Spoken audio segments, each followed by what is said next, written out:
So in this video, we're gonna show you How to set up an egg box. the Metal Skulls way. Yeah.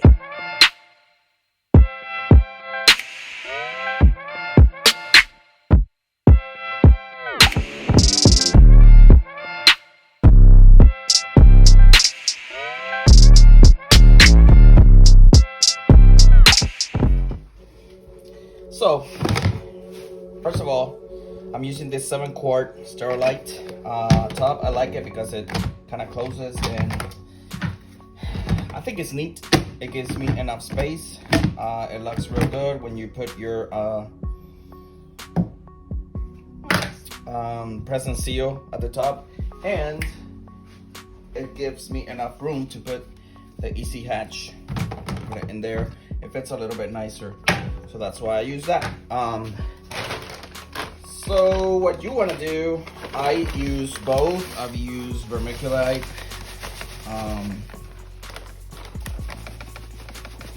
and I use Sterilite. I don't really measure it. Some people do, but I just don't, because when you have the EC hatch trays, the eggs are not sitting on the vermiculite. So that's our tarantula, by the way. So I'm not worried about the egg touching the humidity and stuff. Next, what you want to do is pour some I don't want to say hot water, kind of lukewarm, kind of what you are looking for when you put it in your incubator. And you're gonna pour it enough to where you can squish this and form a ball, or it holds its form basically. That's about it. So this is what I'm talking about. Just hold its form and you don't have a bunch of excess water running through. Although if you're using, same thing, if you're using the EC hatch trays, you can basically put water in there and the eggs will be fine because they're not touching it. They're not touching the substrate or anything that's at the bottom. They basically rest in their little in the little trays. Yeah, good job, Derek.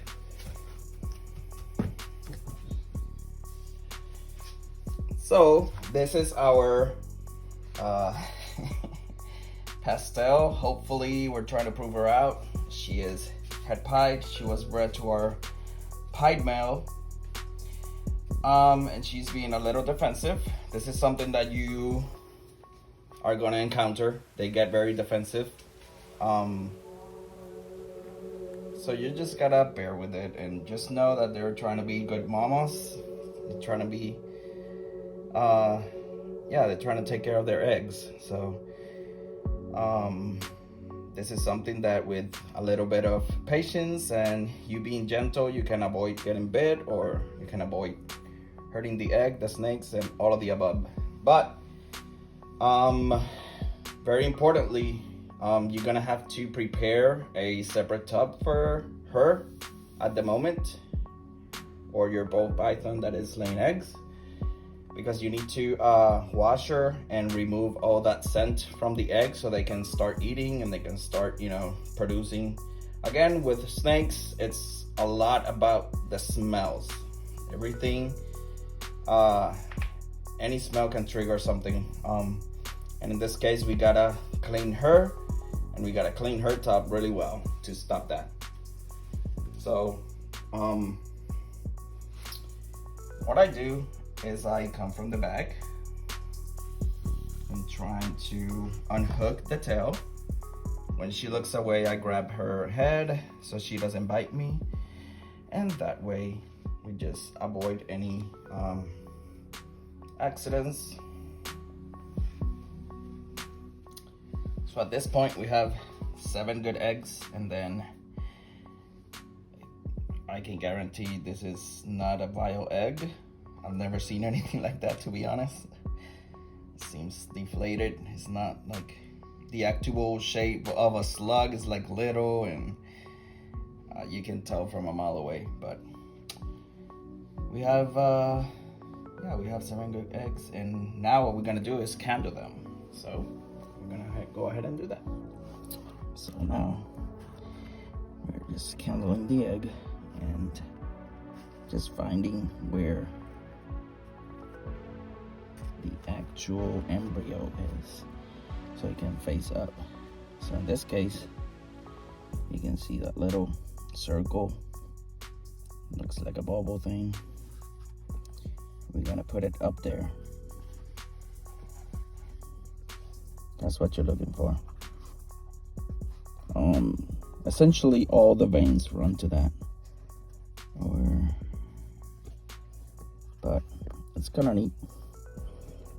You can look and see the whole egg, but we're gonna do that with each one and put them face up so that the embryo doesn't drown.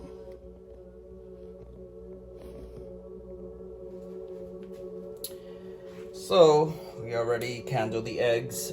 Some people put like some kind of marker at the top.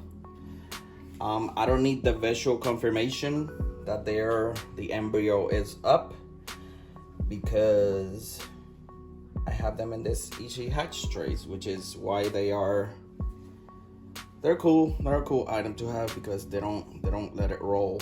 I mean, this thing is not gonna roll anywhere. They're gonna stay in there now. If you put them straight into the vermiculite,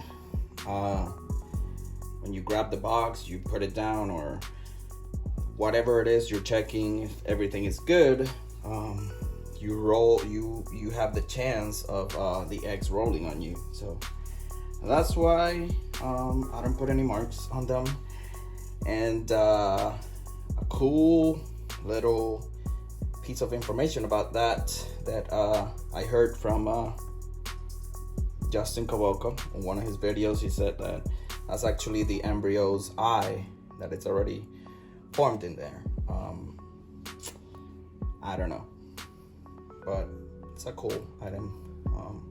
It's a cool piece of information. This one right here, I did put an X because when I candled him, it didn't have like strong veins. So if there's one that is gonna go bad, it's probably this one. And then I'll put that, I put the egg box facing this way so I can look at it. They usually grow mold. They go bad because everything inside is not, it's not sustaining itself. It's not living, so it starts to decay. This is also something that, you have your egg flashlights out there, but this is basically when you put the egg in there. It's just, the more light you don't let escape from the side, the more you can see inside, and it makes the job easier. I guess the next step is just to put present seal over it. I'll measure it. There. Actually do press and seal. Because if not, what you're trying to do over here is retaining the humidity. Ideally, you don't need to open these boxes until the day that they hatch. But just like I told you guys, that egg might go bad and I might have to open it. So you close it and you put it in your incubator. I do gonna label them and put a little, card with everything so that I can keep that card. I specifically do it that way so I can keep the card and file it for next seasons. I know, well, she laid this time, so I didn't see any ovulations, so I go back and try to calculate a range, an average of where to pair her. When did she an average, where did she had her ovulation and stuff like that, so I can be more accurate But that's basically it. Hope you enjoyed this video. I'm here with my son Derek. He's another ball python breeder coming up. And we'll see you on the next one.